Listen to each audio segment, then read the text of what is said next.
জাতিসংঘ সাধারণ পরিষদের ৮১তম অধিবেশনের সভাপতি নির্বাচনে বাংলাদেশের জয়ের সম্ভাবনা দেখছেন বিশ্লেষকরা। তাদের হিসাবে একমাত্র প্রতিদ্বন্দ্বী সাইপ্রাসের চেয়ে এগিয়ে বাংলাদেশ। বলেন, এক্ষেত্রে ভূমিকা রাখবে দেশের ভাবমূর্তি ও কূটনৈতিক ভারসাম্য। তবে এই লড়াইয়ে মুসলিম দেশের পাশাপাশি জাপান, চীন, ভারত ও আফ্রিকার সমর্থন জরুরি। ৪০ বছর পর জাতিসংঘ অধিবেশনের সভাপতি পদে লড়ছে বাংলাদেশ। আগামী ২ জুন যুক্তরাষ্ট্রের নিউ ইয়র্কে জাতিসংঘ সদর দপ্তরে হবে নির্বাচন। নির্বাচিত হলে ১ বছরের জন্য সাধারণ পরিষদের অধিবেশন উদ্বোধন, আলোচনার নেতৃত্ব ও বিভিন্ন বিষয় সমন্বয়ের দায়িত্ব মিলবে। বাংলাদেশের প্রার্থী পররাষ্ট্রমন্ত্রী খলিলুর রহমান, আর প্রতিদ্বন্দ্বী সাইপ্রাসের পররাষ্ট্র মন্ত্রণালয়ের পার্মানেন্ট সেক্রেটারি আন্দ্রেয়াস এস কাকোরিস।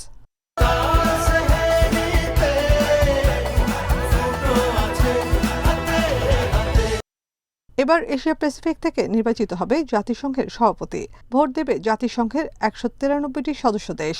জয়ী হতে প্রয়োজন ৯৭ ভোট। বাংলাদেশের জয়ের সম্ভাবনা দেখছেন বিশ্লেষকেরা।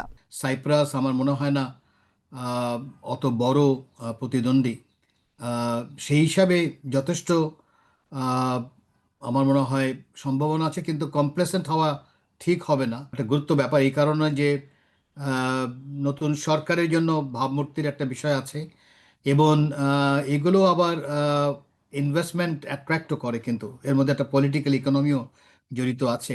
সাবেক কূটনীতিকরা বলছেন, জাতিসংঘ শান্তিরক্ষা মিশনে বাংলাদেশের বড় অবদান রয়েছে।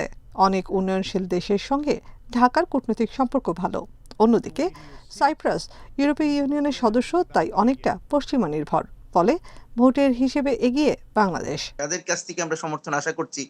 সেই সব দেশে আমাদের যে দূতাবাস আছে, অথবা আমাদের দেশে তাদের যে দূতাবাস আছে, সেই সব জায়গায় সবখানেই এই যোগাযোগগুলো এগিয়ে নিয়ে যাওয়া ভালো একটা সুযোগ হতে পারে বাংলাদেশের জন্য, এবং বাংলাদেশের জয়ের সম্ভাবনা আমি মনে করি যে মোটামুটি ভালো।